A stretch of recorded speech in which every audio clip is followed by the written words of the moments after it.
किसी भी यूनिट की डायमेंशन कैसे निकालते हैं ये आपको प्रीवियस क्लास में समझा दिया था। एग्जाम्पल के तौर पर लेते हैं, मान लो एक रिवीजन के लिए कि मान लो मैं आपसे पूछता हूं कि फोर्स की डायमेंशन क्या हो, तो ये आपको प्रीवियस क्लास में समझाया था कि सबसे पहले आपको फोर्स का फॉर्मूला लिखना है, that is mass into acceleration. Mass आप एज इट इज लिखेंगे, रहा आपका एक्सेलरेशन। एक्सेलरेशन का फॉर्मूला होता है a equal to v upon t, यानी वेलोसिटी अपॉन टाइम। वेलोसिटी का फॉर्मूला होता है डिस्टेंस अपॉन टाइम। डिस्टेंस को हम लिखते हैं एल की टर्म्स में, टाइम को टर्म्स टी में, यानी वेलोसिटी की डायमेंशन क्या होगी, एल टी माइनस वन।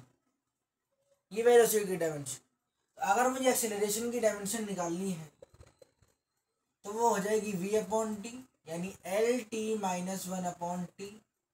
एक टी नीचे है वो भी ऊपर जाएगा तो आपकी एक्सेलरेशन की टोटल डायमेंशन आ जाएगी एल टी माइनस टू। अब वो मैं यहाँ डालूंगा तो फोर्स की हो जाएगी mass into acceleration m l t minus two. ये मेरी क्या रहेगी, फोर्स की डायमेंशन। यहां तक क्लियर है। अब जो चीज हम करने वाले हैं उसमें बेसिकली अभी तक मैंने आपको जो भी क्वेश्चंस कराए उसमें एक सिंपल मैं आपको फॉर्मूला बता रहा था, आप उसकी डायमेंशन निकाल रहे हैं। जैसे मान लो फोर्स की बोली, आपने फोर्स की निकाली, पावर की बोलता आप पावर की निकाल लेते, मैं आपसे एनर्जी की बोलता आप एनर्जी की भी निकाल। लेकिन अब जो हम क्वेश्चंस करने वाले हैं तो उसमें आपको समझना है कि मैं आपको एक इक्वेशन दूंगा, आपको मैं एक कोई भी इक्वेशन पकड़ा सकता हूँ, उस इक्वेशन को हिसाब से आपको क्वेश्चंस को सॉल्व करना। तो इन क्वेश्चंस को करने से पहले एक लॉ है हमारा, हम का एक प्रिंसिपल है, वो जरा हमें समझना पड़ेगा। वो प्रिंसिपल है हमारा प्रिंसिपल ऑफ होमोजेनिटी। ये हमारा लॉ है, ध्यान से समझना। ये लॉ हमारा क्या बोलता है, प्रिंसिपल ऑफ होमोजेनिटी बोलता है कि आप जब भी सेम नेचर की क्वांटिटी को ऐड करेंगे या सब्ट्रैक्ट करेंगे या मल्टीप्लाई करेंगे या डिवाइड करेंगे तो हमें जो आंसर मिलेगा वही क्वांटिटी मिलेगी। जैसे मालूम है, अभी तक आपसे बोलता, इस लॉ को भी ध्यान में बना रखते हो, मैं आपसे बोलता L प्लस एल कितना हो जाएगा, आप बोलोगे 2L, सिंपल सा बोलोगे। मैं आपसे बोलूं L माइनस एल कितना हो जाएगा, 0। अभी तक L इंटू एल क्या हो जाएगा, एल स्क्वायर, और L डिवाइडेड बाय एल क्या हो जाएगा, ये तो अभी तक आप सिंपल बोलते। लेकिन अब हम इस लॉ के अकॉर्डिंग समझेंगे। ये लॉ बोलता है कि अगर आप लेंथ को ऐड करेंगे, लेंथ को ऐड करेंगे तो हमें 2L नहीं मिलेगा, इक्वल में लेंथ ही मिलेगी। भाई मेरे पास एक ये लेंथ, तो जब मैं दोनों लेंथ को ऐड करूंगा तो मुझे आंसर भी तो लेंथ में ही मिलेगा। उसी तरह मान लो अगर मैं लेंथ में से लेंथ को सब्ट्रैक्ट करता हूं तो मेरे को लेंथ मिलेगी, ना कि 0। एक इतनी बड़ी लेंथ, एक दिन छोटी लेंथ, तो लेंथ में से लेंथ को सब्ट्रैक्ट किया तो लेंथ ही तो मिलेगी। उसी तरह लेंथ को लेंथ से मल्टीप्लाई करने पर लेंथ मिलेगी, या कहीं मास को मास से मल्टीप्लाई करने पर मास मिलेगा। तो ये हमारा लॉ बोलता है कि इस लॉ के अकॉर्डिंग लेंथ में लेंथ ऐड करने से लेंथ मिलेगी। यानी जब हम सेम नंबर ऑफ चीज़ों को ऐड करेंगे या फिर सेम नेचर की क्वांटिटी को ऐड करेंगे तो हमें इक्वल में वही क्वांटिटी मिलेगी। हमें प्लस माइनस को नहीं देखना है, सिर्फ हमें देखना है कि हमें इक्वल में क्या दे रखा है या हम किस चीज़ को ऐड कर रहे हैं। यहाँ तक क्लियर है। अब जो आपको क्वेश्चंस कराए जा रहे हैं, करवाऊंगा मैं, वही आपसे ज़्यादातर एग्जाम में पूछने लायक क्वेश्चन अब यहाँ से तैयार होने वाले। जैसे मान लो मैंने आपको एक क्वेश्चन दिया, इक्वेशन दे रखी है मेरे को x equal to 80 plus BT square plus c t q, ये मेरे को इक्वेशन दे रखी। अब मुझसे क्वेश्चन में बोल रहा है कि find the dimension of a b and c. A b c की मुझे क्या निकालनी है, डायमेंशन निकालनी। तो ध्यान से समझना कि क्या पैटर्न रहता है इन क्वेश्चंस को सॉल्व करने का, या हम किस तरीके से इन क्वेश्चंस को सॉल्व करते हैं। तो बिल्कुल ध्यान से सुनेंगे। सबसे पहला स्टेप रहता है, और आपको क्वेश्चन में गिवन देगा जो ये एक्स है वो क्या है, एक्स बेसिकली आपका लेंथ है। एक्स क्या है, आपका लेंथ है। आपको अगर एग्जाम में भी क्वेश्चन आएगा तो आपको ब्रैकेट में लिख के देगा एक्स क्या है, आपका लेंथ, ये दे दिया आपको। सबसे पहला स्टेप होता है कि जो भी आपको दे रखा है, जो भी आपको दे रखा है, एक बार उसको बारी बारी एक्स के इक्वल रखिए। एक बार एक्स को 80 के इक्वल, एक बार एक्स को बीटी स्क्वायर के इक्वल, और एक बार एक्स को सी टी क्यूब की। भाई एक बात बताओ, जो पूरी एक्स टर्म है वो इन तीनों के सम के बराबर है। तो इंडिविजुअली अगर मैं बराबर करूंगा तो एक्स इक्वल टू 80, एक तो ये बनेगा, x equal to b t square, एक तो ये बनेगा, और x equal to c t q. ये पैटर्न रहता है क्वेश्चन को सॉल्व करने। उसके बाद एक्स आपका क्या है, लेंथ। लेंथ को हम कैसे लिखते हैं, एल की टर्म्स, और टी आपका क्या है, टाइम। क्लियर है यहाँ तक। एक्स आपका क्या है, लेंथ, तो मैंने लेंथ को लेंथ के टर्म्स में लिखा। उसी तरह यहाँ पर एक्स मेरा क्या है, length, b time t square, x मेरा लेंथ, सी टी क्यू। अब ए इधर है तो टी इधर डिवाइड हो जाएगा, यानी ए की डायमेंशन क्या हो जाएगी, एल टी माइनस 1, बी की डायमेंशन क्या हो जाएगी, एल टी माइनस 2, और सी की डायमेंशन क्या हो जाएगी, एल टी माइनस 3। क्लियर हुआ पूरा क्वेश्चन। अब अगला क्वेश्चन करने से पहले जरा एक यूनिट में आपको दे रहा हूं, प्रेशर। प्रेशर का फॉर्मूला क्या होता है, फोर्स अपॉन एरिया, यही होती है प्रेशर की फॉर्मूला। तो इस प्रेशर की डायमेंशन क्या होगी, ये वीडियो पॉज हो गई। तो ये जो प्रेशर है इसकी डायमेंशन निकालनी। प्रेशर का फॉर्मूला होता है फोर्स अपॉन एरिया। फोर्स की डायमेंशन मेरे को पता है, एम एल टी माइनस 2, ये फोर्स की डायमेंशन होती है। एरिया का फॉर्मूला होता है लेंथ इंटू ब्रेथ। ब्रेथ भी तो एक तरह की लेंथ ही होती है। मान लो इस बोर्ड की ये लेंथ है और ये इसकी ब्रेथ है, तो ब्रेथ भी एक तरह की लंबाई ही तो हुई कि यहाँ से लेके यहाँ तक कितना लंबा है उसे हम कहते हैं ब्रेथ। तो ब्रेथ भी आपकी एक तरह की क्या हो गई, लेंथ। तो एरिया की डायमेंशन क्या हो जाएगी, एल स्क्वायर। तो एल स्क्वायर यहाँ पर रख देंगे, एल स्क्वायर यहाँ पर हमने रख दिया।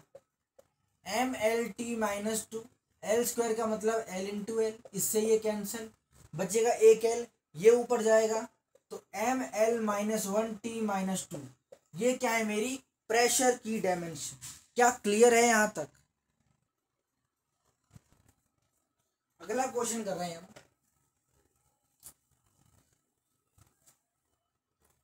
क्वेश्चन है हमारा,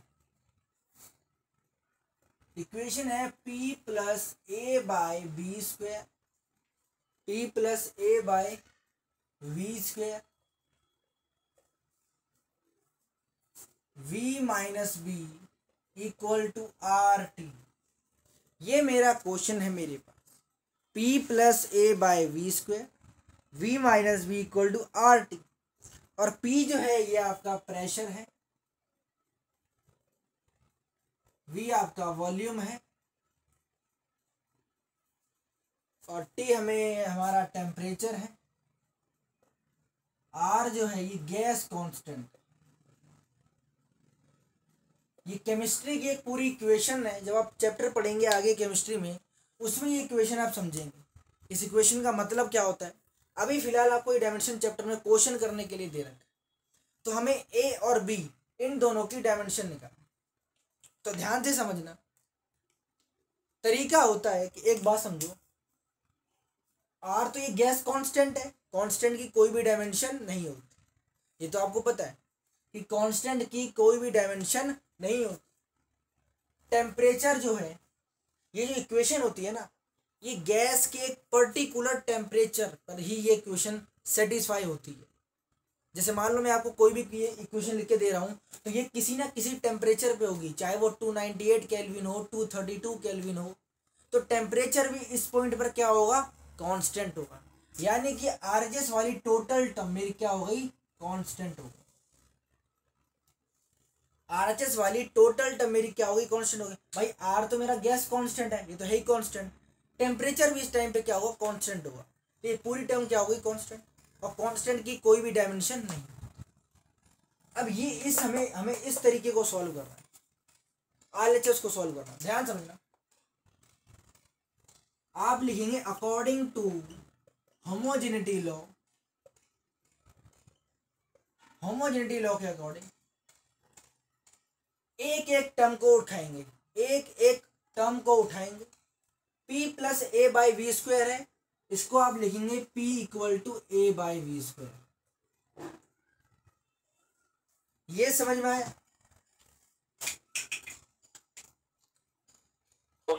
आप एक एक टर्म को उठाएंगे, उसमें से आपको ऐसे इक्वल रखना है। p आपका क्या है, प्रेशर, प्रेशर की डायमेंशन अभी आपको बताई है, वो है हमारी ml-1T-2, ये मेरी प्रेशर की डायमेंशन है। ए आपका एज इट इज, वी मेरा क्या है, वॉल्यूम।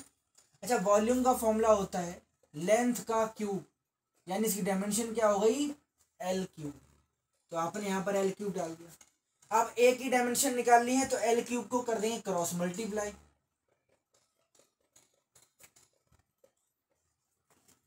अब भाई देखो, L-1 L3, अगर आपने फॉर्मूला पढ़ा हो तो a m into a n होता है ए एम प्लस एन, यानी पावर्स क्या हो जाएंगी, ऐड, तो 3 प्लस -1 क्या हो जाएगा, 2 हो जाएगा।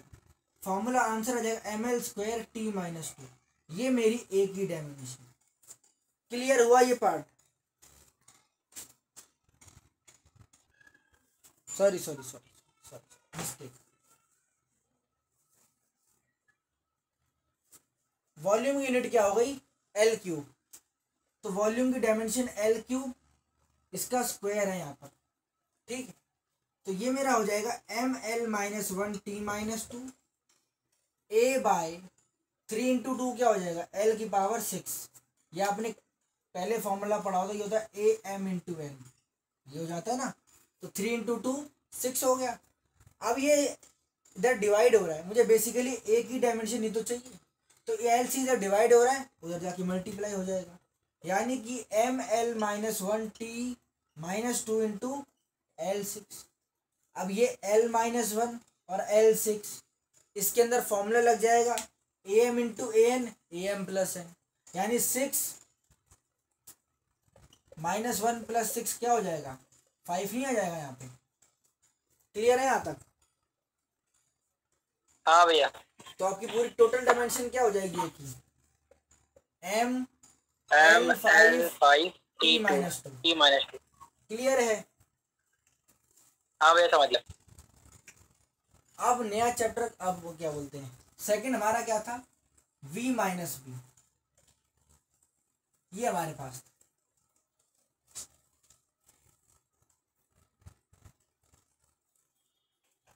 सेकंड था हमारे पास v माइनस बी। हमारे पास टोटल इक्वेशन क्या थी, p plus a by v square, v minus b equal to r t. तो हमने ये तो पार्ट सॉल्व कर लिया, अब इसे करना है, तो इसे करने के लिए क्या करेंगे, दोबारा करेंगे according to homogeneity law, homogeneity law के अकॉर्डिंग इन दोनों को इक्वल रखेंगे। v मेरा क्या है, वॉल्यूम, वॉल्यूम आई लेंथ का क्यूब, तो v की डायमेंशन सिंपल क्या आ गई मेरी, एल क्यूब। क्लियर है ये पार्ट? ध्यान सुनिए। अब नेक्स्ट क्वेश्चन करने से पहले एक यूनिट की हम डायमेंशन निकालने वाले हैं, दैट इज एनर्जी। एनर्जी आपने दो तरीके की पढ़ी होगी अभी तक, काइनेटिक एनर्जी, पोटेंशियल एनर्जी। तो हम इन दोनों की डायमेंशंस निकाल सकते हैं। आप चाहे काइनेटिक एनर्जी की डायमेंशन निकालें, वो भी आपकी एनर्जी की डायमेंशन मानी जाएगी, या पोटेंशियल एनर्जी की आप डायमेंशन निकालें, वो भी मेरी किसकी एनर्जी की डायमेंशन मानी जाएगी। तो काइनेटिक एनर्जी का फॉर्मूला क्या होता है, 1/2 mv²। आपको बताया गया है कि कांस्टेंट की कोई भी डायमेंशन नहीं होती। जो आपका कांस्टेंट टर्म है वो आपका डायमेंशन लेस होता है। तो बचेगा क्या क्या, mv²। m तो एज इट इज आ जाएगा m, बचा आपका v मतलब वेलोसिटी। वेलोसिटी की डायमेंशन आपको पता है L t-1 का स्क्वायर। सॉल्व करेंगे तो L का स्क्वायर t-2। ये मेरी किसकी डायमेंशन आ गई, एनर्जी। क्लियर हुआ पार्ट कि एनर्जी की डायमेंशन कैसे निकल। नेक्स्ट क्वेश्चन देखें, क्वेश्चन नंबर 3। मैं आपको फॉर्मूला दे रहा हूं E=b-x²/at। मुझे इसको सॉल्व करना है और ए और बी की डायमेंशन निकालनी। ये मेरा सिंपल सा क्वेश्चन है कि मुझे इन दोनों को सॉल्व करके ए और बी की डायमेंशन निकाल। सिंपल स्टेप समझना है करना कैसे। सबसे पहले आपको ये जो ऊपर टर्म है उसको सॉल्व करना है। तो आप लिखेंगे अकॉर्डिंग टू होमोजेनिटी लॉ, यानी होमोजेनिटी लॉ के अकॉर्डिंग जो ये ऊपर टर्म लिखी है b-x², आपको बता दिया जाए तो ई इसमें आपका एनर्जी है। ये क्या है आपका एनर्जी, टी आपका टाइम है, ए आपका वही आपको जिसकी वैल्यू निकालनी है, एक्स आपका लेंथ है, बी भी हमारा क्या है लेंथ। तो मैंने आपको अकॉर्डिंग होमोजेनिटी लॉ में बताया था कि जब आप लेंथ में लेंथ ऐड करेंगे तो लेंथ आएगा, या फिर लेंथ में से लेंथ को माइनस करेंगे तो लेंथ आएगा। तो बी आपका जब लेंथ है तो लेंथ में से लेंथ माइनस कर रहे हो तो ओवरऑल लेंथ ही तो आएगा। ये इस पार्ट समझ में आया। हाँ भैया। तो b-x² लेंथ में से लेंथ को माइनस कर रहे हैं तो b इक्वल टू क्या हो जाएगा, x²। क्लियर है। हाँ भैया। ठीक, x मतलब मेरा लेंथ, लेंथ की कैसे लिखते हैं L², ये मेरी b की डायमेंशन होगी। क्लियर है ये बात। हाँ भैया। आगे देखेंगे ये मेरी b की डायमेंशन क्या है, L²। अब सेकंड इक्वेशन देखेंगे। सेकंड स्टेप है कि इस पूरे को उतार दीजिए आप, E=b-x²/at। ई मतलब एनर्जी, एनर्जी की डायमेंशन अभी हमने क्या निकाली थी, ml²t-2। ये मेरी एनर्जी की डायमेंशन आई थी। बचा मेरा बी, बी में बी की डायमेंशन क्या आई है, L²। एक्स मेरा क्या है लेंथ, तो लेंथ को हम कैसे लिखते हैं, L² अपॉन ए। टी मेरा क्या है टाइम, तो t²। ये पार्ट समझ में आया। हाँ भैया। ठीक, अब मुझे इतना पता है कि ml²t-2 as it is. Length के स्क्वायर में जब लेंथ में से लेंथ जाती है लेंथ आता है, तो जब लेंथ के स्क्वायर में से लेंथ का स्क्वायर माइनस करेंगे तो लेंथ स्क्वायर ही तो आएगा। ये पार्ट क्लियर है, ये आ गया। अब यहाँ पर लेंथ का स्क्वायर, यहाँ पर भी लेंथ का स्क्वायर, तो ये आपस में क्या हो जाएंगे, कैंसिल। बचेगा क्या यहाँ पर, mt-2 अपॉन 1/at²। अब देखिए ध्यान से, ए की डायमेंशन निकालनी है तो आप क्या, मैं ये लिख सकता हूँ इसको, देखिए ध्यान से, A=1/mt-2 इंटू t²। क्या मैं ये लिख सकता हूँ, हाँ भैया। ठीक।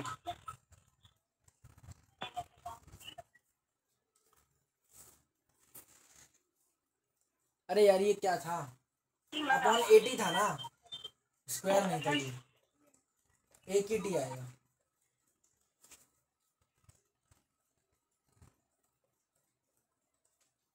ये समझ में आ रहा है।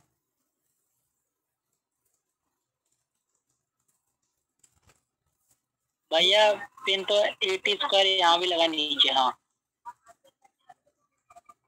अब ठीक है, 80 था अब तो ठीक है, एक ठीक है। एक ही टी आएगा ना। ये मेरा हो गया। अब हाँ देखो a इक्वल टू 1/m, इसमें फॉर्मूला जाएगा a m into a n. A m plus n powers क्या हो जाएंगी, ऐड हो जाएंगी, यानी -2 प्लस हो प्लस जाएंगे। 1, तो -1 आ जाएगा, यानी टी के ऊपर क्या आएगा, -1। -1। अब ये m ऊपर आएगा तो इसके ऊपर नेगेटिव साइन, यानी m-1। टी के कट ऊपर जाएगा। नीचे नेगेटिव साइन है, तो जब ये ठीक ऊपर कट आएगा। जाएगा। ठीक। क्लियर है यहाँ तक? हाँ भैया। ठीक ठीक। कुछ क्वेश्चंस आपको घर के लिए दिए जा रहे हैं। क्वेश्चन नंबर 4 कि मेरे पास है P equal to a-t² bx। P आपका प्रेशर है, T आपका टाइम है, x आपका लेंथ है, B मेरा लेंथ है, A भी मेरा क्या है, टाइम है। तो मुझे इसमें A और B इन दोनों की डायमेंशंस निकाली। क्वेश्चन नंबर 5 देखेंगे। P equal to b-x² at। P आपका प्रेशर है, x आपका लेंथ है, T आपका टाइम। P इसमें प्रेशर नहीं, P इसमें पावर है। ये 2 क्वेश्चंस आपको घर से करने हैं। क्लियर है? तो अभी तक आपको जो भी पढ़ाया गया कि किसी यूनिट की डायमेंशन कैसे निकालते हैं, वो आपको बताया गया कि फोर्स की निकालनी है तो मास इंटू एक्सेलरेशन कर दो, एक्सेलरेशन की निकालनी है तो v/t कर दो, पावर की कैसे निकाल सकते हैं, एनर्जी की डायमेंशन कैसे निकाल सकते हैं, हर एक इंडिविजुअल यूनिट की डायमेंशन कैसे निकाल सकते हैं, वो सब आपको बताया। फिर आपको बताया गया किसी इक्वेशन की टर्म में अगर आपको दे रखा हो ए बी वेरिएबल्स, तो उनकी डायमेंशन कैसे निकालते हैं वो भी आपको सिखा दिया गया। अब जो हम करने वाले हैं, डायमेंशन की एप्लीकेशंस क्या क्या हैं। टॉपिक है हमारा एप्लीकेशन ऑफ डायमेंशन। आपके एनसीईआरटी का टॉपिक है कि डायमेंशन की क्या क्या एप्लीकेशंस रहती हैं, वो हमें समझनी। इसकी 3 एप्लीकेशंस हैं जो आपको सिलेबस में, और तीनों में ही आपको क्वेश्चंस करने हैं। ये एप्लीकेशन ऑफ डायमेंशंस, एक ये आपका टॉपिक और एक एरर, 2 टॉपिक आपके बचे हैं। उसके बाद ये आपका चैप्टर एंड है। ध्यान से समझना कि क्या क्या एप्लीकेशन रहती है डायमेंशन की। सबसे पहली जो डायमेंशन की एप्लीकेशन रहती है, कन्वर्टिंग 1 यूनिट टू अनदर, यानी किसी एक यूनिट को दूसरी यूनिट में कैसे कन्वर्ट कर सकते हैं, ये इसकी पहली एप्लीकेशन रहती है। दूसरा जो होता है डिराइव फॉर्मूला, किसी कोई भी फॉर्मूला आपको रिलेशनशिप बता देगा कि मान लो ये इसके ऊपर डिपेंड कर रहा है, ये इसके ऊपर डिपेंड कर रहा है, ये इसकी डायरेक्टली प्रोपोर्शनल है, तो वो भी हम कैसे कर सकते हैं, एप्लीकेशन ऑफ डायमेंशन के अंदर आता है। तीसरा आपका आता है checking the correctness of given formula. आपको कोई भी फॉर्मूला बता देगा, बोलेगा इसकी करेक्टनेस चेक करो, कितना सही है कितना गलत है, वो भी हम इस डायमेंशन के अंदर पढ़ते हैं। तो क्या क्लियर है कि डायमेंशन की क्या क्या एप्लीकेशंस रहती हैं। सबसे पहला टॉपिक करेंगे कन्वर्टिंग 1 यूनिट टू अनदर। ध्यान से, जैसे मान लो मैं आपसे बोलता हूं, आपको पहले भी बताया गया कि दुनिया में 3 तरह के सिस्टम ऑफ यूनिट चलते हैं, CGS, FPS और MKS।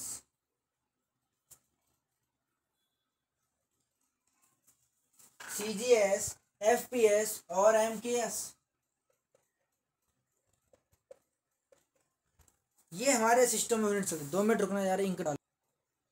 दुनिया में 3 तरह के सिस्टम ऑफ यूनिट चलते हैं, CGS, FPS और MKS। हमें जो यूनिट पढ़ना है कि किसी भी एक यूनिट को दूसरी में, जैसे मान लो कोई आपको यूनिट दे रखी है सीजीएस में, तो उसको एफपीएस में कैसे कन्वर्ट करें? क्या कह रहे हो? मान लो मैं आपसे बोलता हूं कि सीजीएस को एफपीएस में कन्वर्ट करना है या एफपीएस को एमकेएस में कन्वर्ट करना है।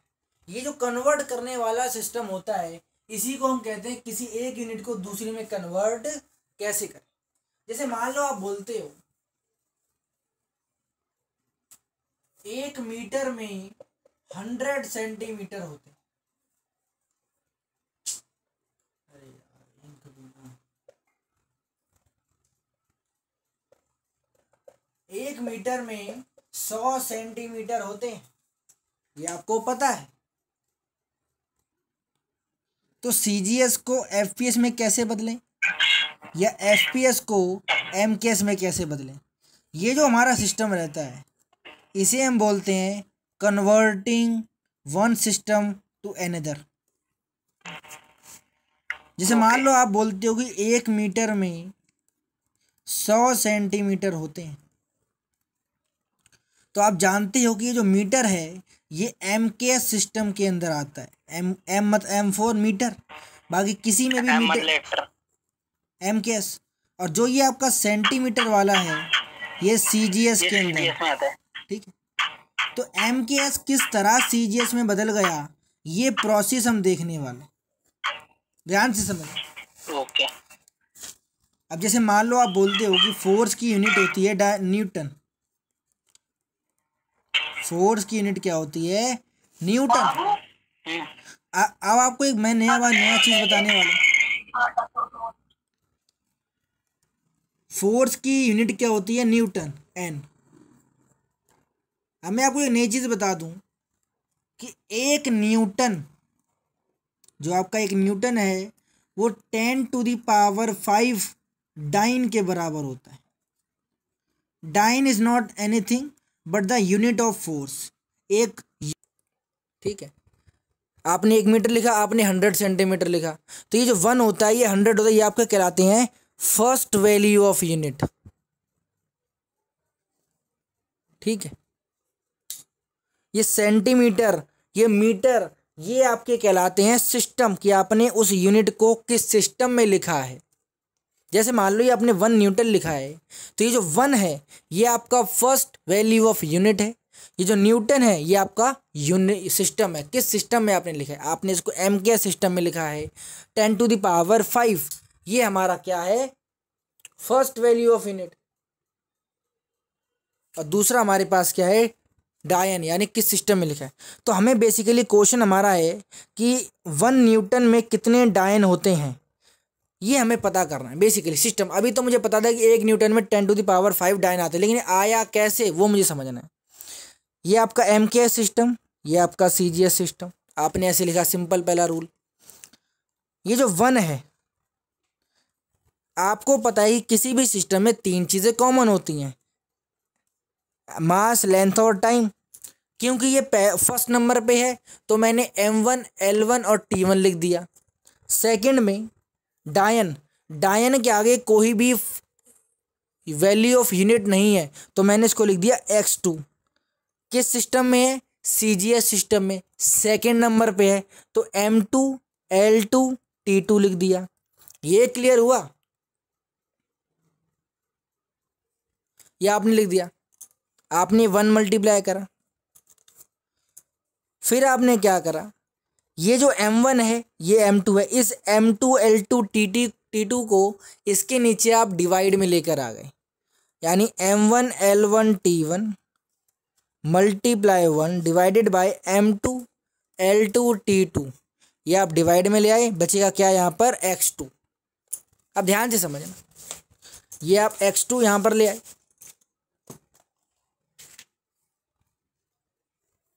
उसके बाद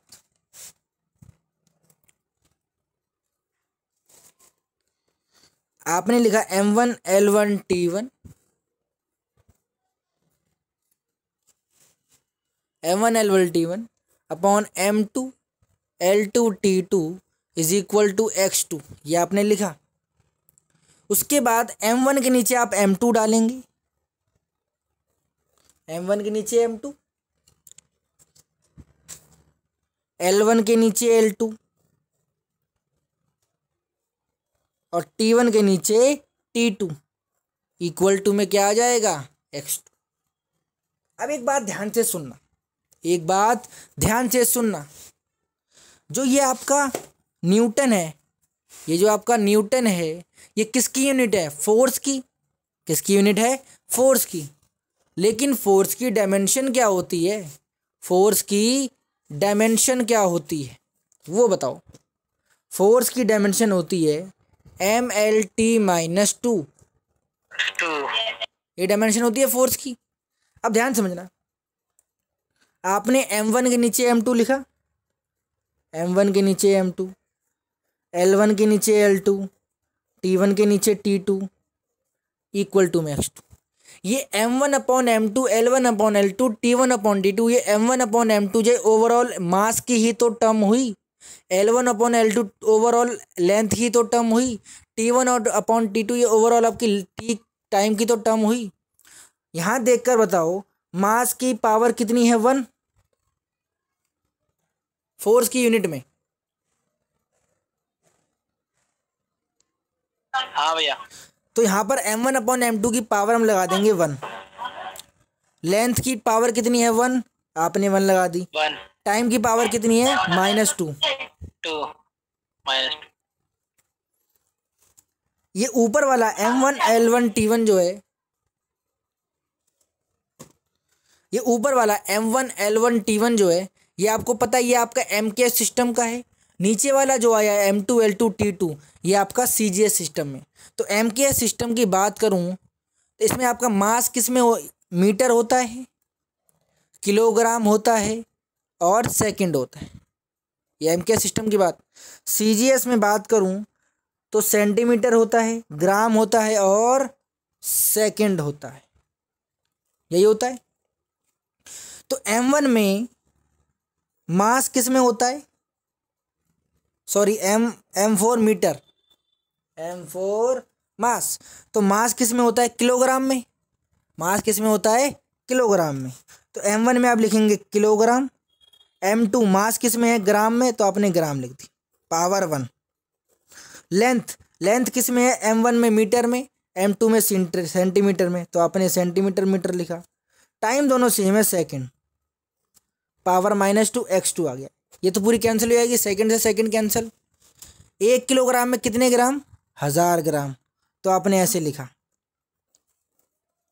1 मीटर में कितने सेंटीमीटर? 100 सेंटीमीटर, तो आपने इसको ऐसे लिखा इक्वल टू में x2। ग्राम से ग्राम कैंसिल, सेंटीमीटर से सेंटीमीटर कैंसिल। बचा क्या? बचा आपका 1000 की पावर 1 मल्टीप्लाई 100 की पावर 1। 1000 को मैं 10⁻³ लिख सकता हूँ, 100 को मैं 10⁻5। तो AM × n पावर ऐड हो जाएंगी, यानी 10⁻5। ये x2 आ गया और ये किसका हो गया? x2 = 10⁻5 डायन। और यही मेरे को प्रूफ करना था कि 1 न्यूटन में 10⁻5 डायन होते हैं। क्या क्लियर हुआ सारा क्वेश्चन? यहीं तक नोट करना है और इसके नोट्स प्रॉपर बना लेना। तब तक के लिए ओके बाय।